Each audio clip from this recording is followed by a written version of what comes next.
वालों, आज की ये चुनावी नुक्कड़ सभा मजलिस इत्तेहादुल मुस्लिमीन जनाब लुत्फुल ईमान साहब, जो कि आपके दरमियान में मजलिस इत्तेहादुल मुस्लिमीन के कैंडिडेट हैं, उनके सपोर्ट में रखी गई है। यहाँ पे तशरीफ फरमा बिहार के महासचिव जनाब मजहरुल हसन साहब, चेयरमैन जनाब कमरुल इस्लाम साहब, जनाब इंजीनियर सरफराज साहब, दीगर कायदीन, उलमा इकराम, इस इलाके की गयूर अवाम। आज का ये इंतखाबी जलसा, जिसका मकसद ये है कि हर 5 साल के अंदर किसी भी जमहूरी मुल्क के अंदर एक मौका मिलता है जिसमें अवाम को ये चुनना पड़ता है कि वो अपने दरमियान से अपना नुमाइंदा चुने, जो उसके इलाके की तर्जुमानी नुमाइंदगी हिंदुस्तान की सबसे बड़ी पंचायत यानी संसद भवन में जाकर के करता है। अवाम को ये फैसला दिया जाता है कि 5 साल में अपने दरमियान से एक ऐसा नुमाइंदा चुनना है कि जो उसके इलाके के डेवलपमेंट की बात नहीं बल्कि काम करे। लेकिन बड़े अफसोस की बात है कि हमारा मुल्क आजाद हुआ 72 साल हो गया। 1947 में हमारे मुल्क को आजादी मिली और आजादी के बाद आज हमारे इलाका है तो वो आपका यही इलाका सीमांचल का किशनगंज जिले का यही इलाका है।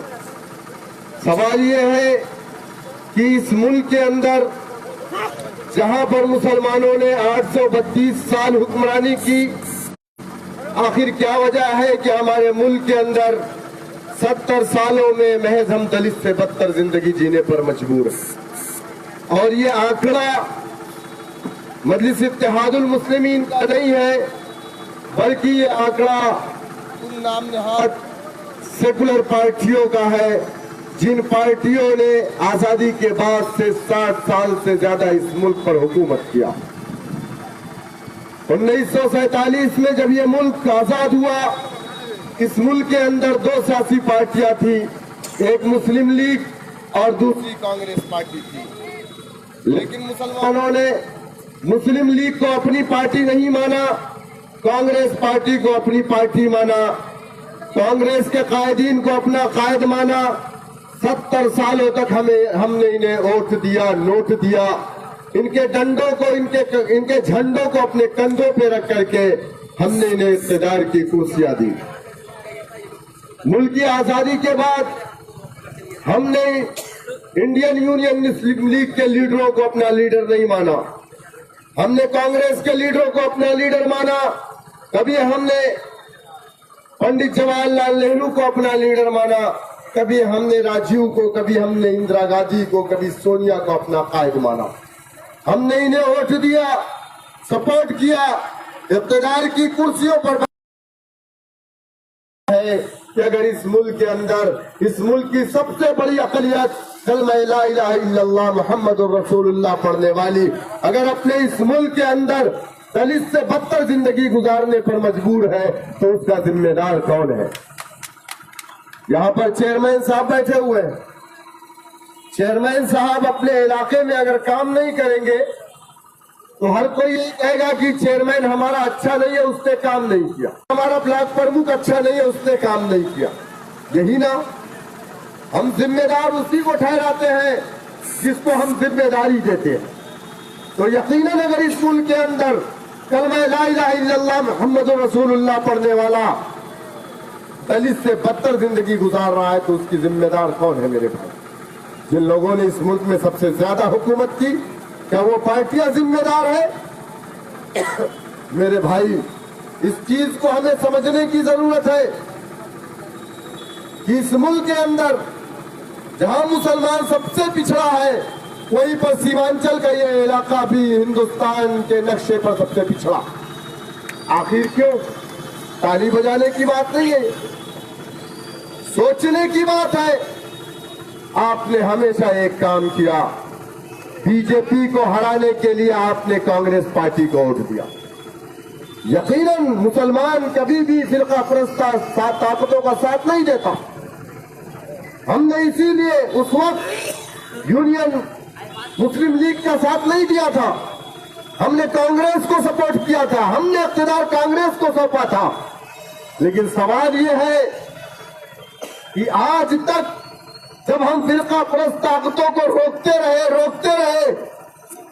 तो तुमने हमारे जायज हुकूक को नहीं दिया। 1948 में कन्वेंशन उत्तर प्रदेश के लखनऊ में बुलवाया गया। उलमा-ए किराम ने मुसलमानों से ये कहा है, मुसलमानों तुम्हारी कोई सियासी पार्टी नहीं बनाना। मुसलमानों ने लब्बैक कहा, मुसलमानों ने अपनी कोई सियासी पार्टी नहीं माना। कांग्रेस पार्टी को ही हमने अपनी पार्टी माना और हमने ये सोचा कि ये कांग्रेस पार्टी इख्तियार की कुर्सियों पर रहेगी और संविधान ने हमें जो जायज हुकूक दिए हैं, हमने कभी ये नहीं कहा था कि राजीव गांधी तुम्हारा घर हमें दे दो, राजीव गांधी तुम्हारे पैसे हमें दे दो। हमने तो यही कहा था कि संविधान में बाबा साहब भीमराव अंबेडकर ने जो हुकूक हमें दिए हैं वो हुकूक हम तक पहुंचा दो। लेकिन क्या इन पार्टियों ने हमारे जायज हुकूक को हम तक पहुंचाया? क्या हमारे इलाके में डेवलपमेंट के काम हुए? मुसलमान अगर पसमानदा है तो वो तालीम के मैदान में भी पसमानदा है, सामाजिक मैदान में भी पसमानदा है, माशी मैदान में भी पसमानदा है, हर तरीके से आप पसमानदा। इसका वजह, उसकी वजह क्या? इसका जिम्मेदार कौन है? क्या उसकी जिम्मेदार मजलिस इत्तेहादुल मुस्लिमीन है? क्या उसके जिम्मेदार अखरुल ईमान साहब है? नहीं मेरे भाई, उसकी जिम्मेदार वही पार्टियां हैं जिन पार्टियों ने 72 सालों से हमारे वोटों को इस्तेमाल और हमारा इस्तेहसाल किया, जिन पार्टियों ने हमारे वोट को लेकर के और प्लास्टिक के गिलास की तरह पानी पी करके जैसे फेंक दिया जाता है, ठीक उसी तरीके से हमारे वोट का इस्तेमाल करके हमें फेंक दिया। कभी पलट करके हमारी बस्तियों की तरफ नहीं देखा कि मुसलमान किस हालात में अपनी जिंदगी को गुजर और बसर कर रहा है। आज बताइए कि आपके इस किशनगंज के इलाके में रहने को मकान नहीं है, पहनने को कपड़े नहीं है, खाने को रोटी नहीं है, पढ़ने को स्कूल नहीं है, दवा के लिए, इलाज के लिए हॉस्पिटल और डॉक्टर नहीं। आज बड़े बड़े दावे बीजेपी या कांग्रेस पार्टी करती, कोई डिजिटल इंडिया, कोई मेक इन इंडिया की बात कर रहा है और digital India, made in India में आज और तो हमने हमेशा सेकुलर पार्टियों का साथ दिया। हमको यहां आने की जरूरत क्यों पड़ी? मजलिस इत्तेहादुल मुस्लिमीन हैदराबाद से क्यों निकली? जैसा कि मैंने आपसे कहा कि हिंदू दलित से बदतर अपनी जिंदगी जी रहा है। ये किसका डाटा है? ये सर्वे किसका है? ये रिपोर्ट किसकी है? ये गवर्नमेंट ऑफ इंडिया की रिपोर्ट है। कांग्रेस पार्टी ने अपने वक्त में मुसलमानों के पसमानदगी पैमाने को नापने के लिए इस रिपोर्ट को मंगवाया। कभी राजेंद्र सच्चर कमेटी, कभी रंगनाथ मिश्रा कमीशन, कभी कुंटू कमीशन, कभी महमूदुर रहमान कमीशन। मुस्लिम इलाकों में स्कूल खुलना चाहिए, मुसलमानों के साथ नाइंसाफी हो रही। लेकिन सवाल यह है कि वो कांग्रेस पार्टी जो 60 साल तक इख्तियार की कुर्सियों पर बैठी रही, क्या उसने मुसलमानों को रिजर्वेशन देने की बात कही? क्या उसने मुस्लिम इलाकों को डेवलप करने का काम किया? अगर मुस्लिम इलाके को डेवलप करने का काम किया होता तो 60 साल तक कांग्रेसियों ने इस मुल्क पर हुकूमत की। लेकिन आज ये आपका किशनगंज हिंदुस्तान के नक्शे पर पिछड़ा हुआ।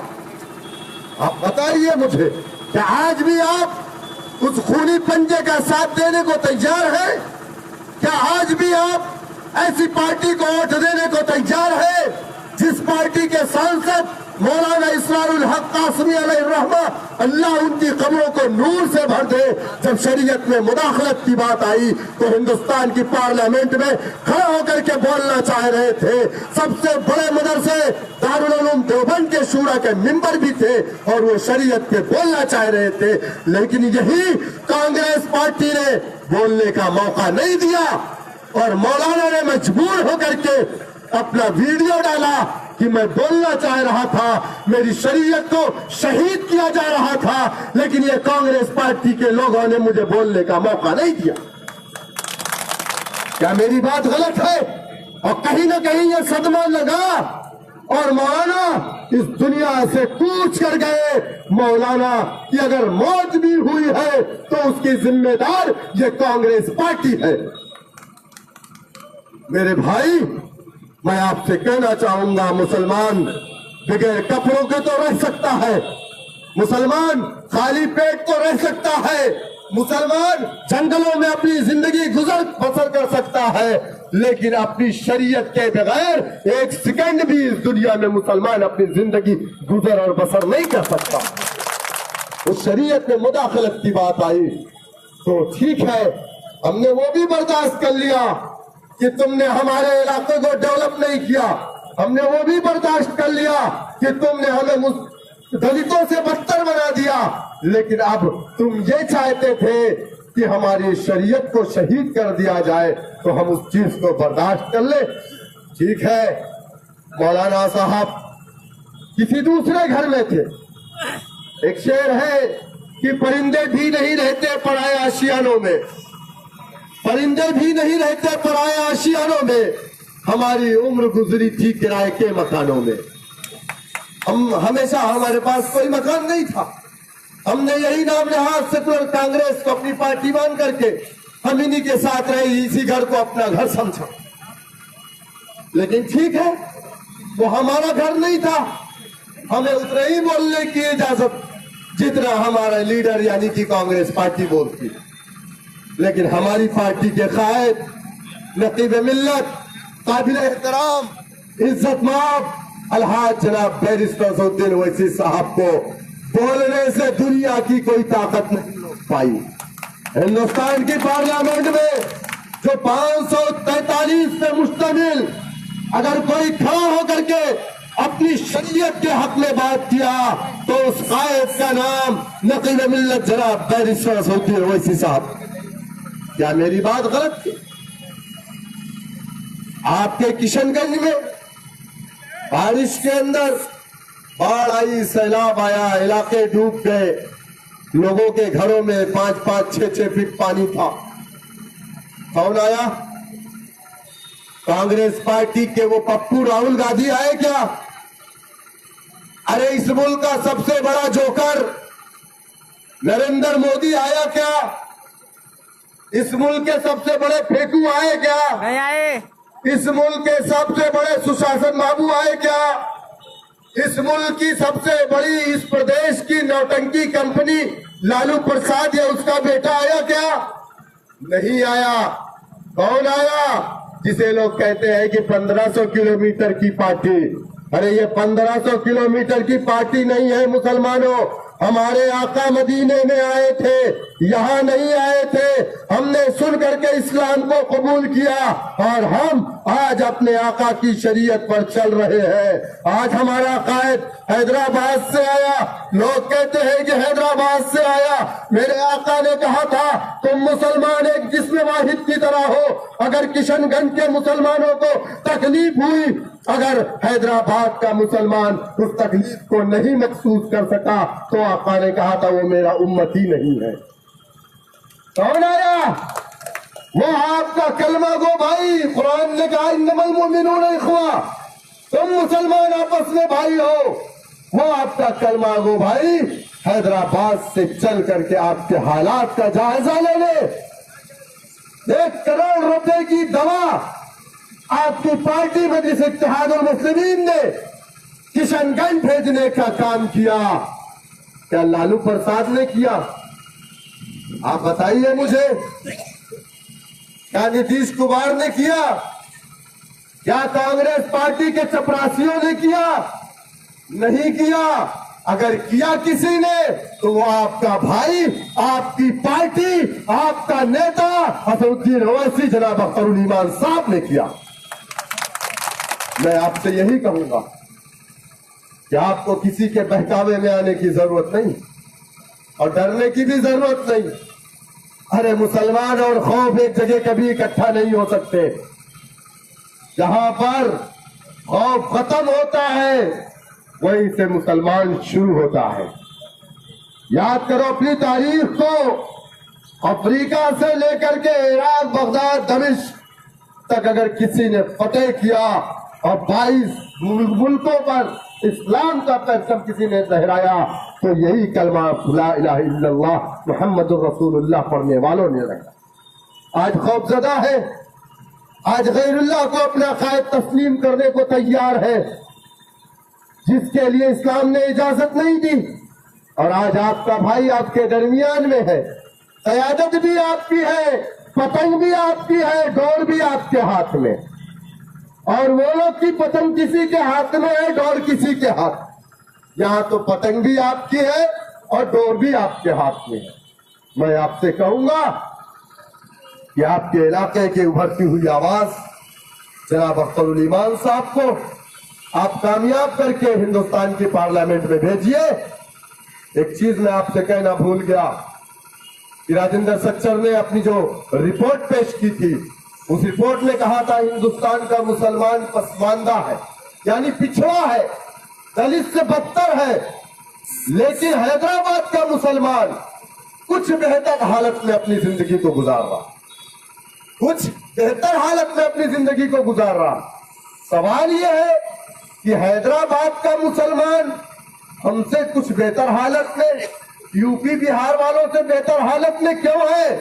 वो इसलिए है कि किसी भी जमहूरी मुल्क के अंदर अपना राजनीतिक प्लेटफॉर्म नहीं होता। जिस कौम के पास, उस कौम के हालात मुसलमानों जैसे हो जाते। हैदराबाद के मुसलमानों के पास अपना पॉलिटिकल प्लेटफॉर्म था, अपना सियासी स्टेज था, अपनी क़यादत थी, अपने एमपी थे, अपने एमएलए थे, अपने पास मेयर था, अपने पास कारपोरेटर था, जो आपकी आवाज बन करके हिंदुस्तान के ऐवानों में गूंजती थी और आपके हुकूक को ला करके आपके दरमियान में रख देती थी।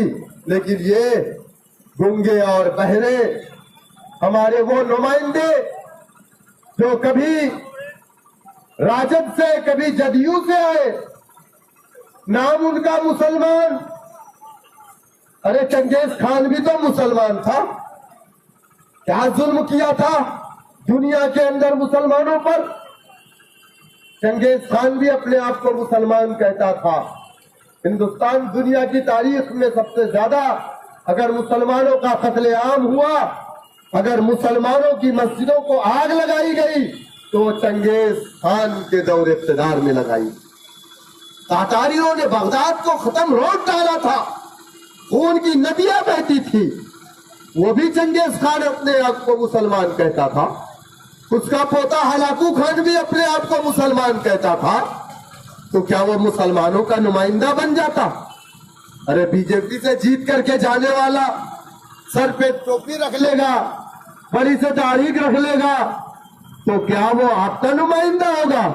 आपका नुमाइंदा नहीं होगा।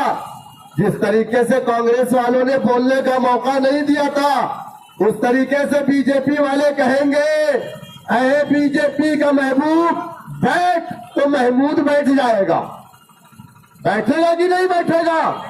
मोदी कहेगा महमूद बैठ, तो मोदी का महबूब महमूद बैठ जाएगा। और अगर राहुल कहेगा कि ये डॉक्टर खामोश रहे, जब मैंने तेरे बाप को बोलने का मौका नहीं दिया, जब मैंने तेरे एक आलिम को बोलने का मौका नहीं दिया, तो तेरी क्या औकात है, बैठ, तुझे नहीं बोलना है, तो क्या वो बोल पाएगा? लेकिन जब आपका भाई आपके इस इलाके का उभरता हुआ ओवैसी, जब अख्तरुल ईमान हिंदुस्तान की पंचायत में सबसे बड़ी खड़ा होगा, तो उसको किसी से पूछने की जरूरत नहीं, दाहिने तरफ बैठे हुए होंगे अख्तरुल ईमान और उनके बगल में बैठे हुए होंगे बैरिस्टर असदुद्दीन ओवैसी। कहेंगे अख्तरुल ईमान, मैं तो पूरे हिंदुस्तान की आवाज बन करके पार्लियामेंट में बोलता हूँ, तू खड़ा हो जा और किशनगंज सीमांचल की आवाज बन करके यहाँ पर तू बोलना शुरू कर। शरीयत में मुदाखलत की बात आए, अख्तरुल ईमान मैं तुझे रोकूंगा नहीं, क्योंकि तेरे और मेरे नबी का मामला है। तू भी खड़ा हो जा, मैं भी खड़ा होता हूँ, 540 से मुकाबला करेंगे। क्या आपको वो अख्तरुल ईमान चाहिए? असद का ईमान चाहिए आपको, या मोदी का महमूद चाहिए? फैसला आपको करना। और एक कांग्रेस के एमएलए साहब एमएलए बन गए। मैंने सुना कि कोई गरीब मुसलमान हाथ मिलाता तो 10 मरतबा हाथ धुलते साबुन से। सही कहा। मैंने सुना भाई, मुझे नहीं मालूम, मैं आकर के सुना। सही बात है, सही बात है, सही बात है, सही बात है, बिल्कुल। एक बार एमएलए हुए, एक बार नमूदार हुए, 5 साल से पता ही नहीं। एमपी का टिकट मिल गया, आ गए, मैं आपका भाई हूं, मुझे वोट दे दो। क्यों दे? अरे हम ज़कात भी ऐसे क्यों देते हैं जो ज़कात का मुस्तहिक होता? ज़कात भी ऐसे लोगों को देना। एहसान कभी भी करना तो ज़र्फ वालों पर करना, कभी कम ज़र्फों पर एहसान नहीं किया जाता। ज़र्फ वाला अगर कोई है तो वो आपका भाई अख्तरुल ईमान है, जो आपके दरमियान में भागता है, दौड़ता। क्या आपको मालूम है अख्तरुल ईमान की ईमानदारी? क्या आप जानते हैं अख्तरुल ईमान के बारे में? आप इस इलाके के हैं, जानते हैं। वो अख्तरुल ईमान जिसके पास आपके किशनगंज में या पटना में 2 बार एमएलए रहने के बावजूद अपना खुद का मकान नहीं है, वो अख्तरुल ईमान, क्या उसकी ये ईमानदारी की जमानत नहीं है कि वो एक ईमानदार लीडर है जिसके पास रहने के लिए अपना मकान नहीं है? मुझे तो याद आता है कि सहाबा किराम चटाई पर बैठते थे, हमारे खुलफाए राशिदीन चटाई पर बैठते थे, मुल्क की हुकूमत करते थे, 2 कपड़े होते थे, कभी उनके अंदर बादशाह का नशा नहीं छड़ा। आज हमारा अख्तरुल ईमान ठीक उसी नक्शे कदम पर है, बदन पे वही गरीबों वाले कपड़े हैं, मकान वही गरीबों वाला है, शहर में अपना खुद का मकान नहीं है, पटना में किराए के मकान में रहने वाला आपका बेटा, आपका नेता, आपका भाई अगर आपके दरमियान में आया है, क्या आप एहसान फरामोशी करेंगे? क्या आप एहसान फरामोश है? ये कौन एहसान फरामोश नहीं है? इंशाअल्लाह ताला ये मौका आपको मिला है, डरने और घबराने की जरूरत नहीं है। आपको अपने दरमियान से अपना भाई, अपना नेता, अपना लीडर चुन करके हिंदुस्तान की सबसे बड़ी पंचायत में सीमांचल किशनगंज की आवाज को बुलंद करना है, तो अख्तरुल ईमान को भेजना पड़ेगा। अपनी एक शेर के साथ अपनी बात को खत्म करूंगा कि लोग बार बार एक बात कहते हैं कि हम पाकिस्तान चले जाएं, हम 1000 मरतबा पाकिस्तान नहीं जाने वाले, क्योंकि ये मुल्क हमारे बाप का है, नरेंद्र मोदी के बाप का सिर्फ नहीं है। ये मुल्क हमारे बाप का है, नीतीश कुमार के बाप का सिर्फ नहीं है। ये मुल्क हमारे बाप का भी है, लालू यादव या तेजस्वी यादव के बाप का नहीं है। इस मुल्क में जितना अधिकार नीतीश यादव का है, इस मुल्क में जितना अधिकार नरेंद्र मोदी का है, उतना ही अधिकार मेरा भी है, उतना ही अधिकार किशनगंज वालों का भी है। क्या नरेंद्र मोदी 2 बार वोट डालता है? 1 बार डालेगा। आप कितनी बार डालेंगे? 1 बार। एक इंसान को 1 वोट देने का अधिकार है, जितना नरेंद्र मोदी को है उतना ही सीमांचल और किशनगंज के इस इलाके के लोगों को भी है। तो हमें डरने घबराने की जरूरत नहीं। हम पाकिस्तान नहीं जाने वाले, क्योंकि इस मुल्क से हमें मोहब्बत है, इस मुल्क में रहने वाले हिंदू मुसलमानों से मोहब्बत है। हाँ ठीक है, अगर हमसे तुम्हें मोहब्बत नहीं है तो नेपाल बांग्लादेश बगल में है, पासपोर्ट की जरूरत नहीं है, तैर के चले जाओ। सही है ना भाई? सही है। हमें तो नफरत नहीं है, हम तो चाहते हम साथ में रहेंगे, हिंदू मुसलमान मिल करके रहेंगे, क्योंकि एक शेर है कि हवेली झोपड़ी सबका मुकद्दर फूट जाएगा अगर ये साथ हिंदू मुस्लिमों का छूट जाएगा। दुआ करो कि ये प्यार के रिश्ते रहे कायम, ये रिश्ता टूट जाएगा तो भारत टूट जाएगा। हम तो चाहते हैं हम साथ रहें, लेकिन जिन्हें हमसे नफरत है वो नेपाल और बांग्लादेश जा सकते हैं, पासपोर्ट वीजे की जरूरत नहीं है, और हम कभी पाकिस्तान जाने वाले नहीं हैं, क्योंकि ज़मीन हिंद की इस सरजमीन पर हमारे बाप और दादाओं, हमारे अजदाद की कब्रिस्तान, वो इस सरजमीन के जमीन के अंदर सो रहे हैं। ख्वाजा अजमेरी की सरजमीन है ये, इस जमीन को छोड़ करके हम जाने वाले नहीं है। जमीन के नीचे से खंडर जरूर निकलेगा, जमीन के नीचे से खंडर जरूर निकलेगा, हमारे नाम का पत्थर जरूर निकलेगा। जमीन हिंद की तह को कुरेद कर देखो, मेरे बुजुर्गों का भी सर जरूर निकलेगा। 18 तारीख को क्या करना है भाई? पतंग के निशान पर वोट देना पहले है। मतदान, उसके बाद जलपान। तो एक तरफ से क्या करना है? क्या है चुनाव निशान? पतंग चौक। गुड्डी बोला अभी ना, पतंग बोलते हैं सब लोग पूरे हिंदुस्तान में, आप लोग गुड्डी भी बोलते हैं, तो गुड्डी बोलिए पतंग बोलिए, बात एक ही है। सुबह से एक ही चीज दिखना चाहिए, हवाओं में, फिजाओं में, किशनगंज की हवाओं में, औरंगाबाद की हवाओं में और हैदराबाद की हवाओं में पतंग पतंग पतंग पतंग। इंशाअल्लाह अगर जीतेंगे हैदराबाद की तर्ज पर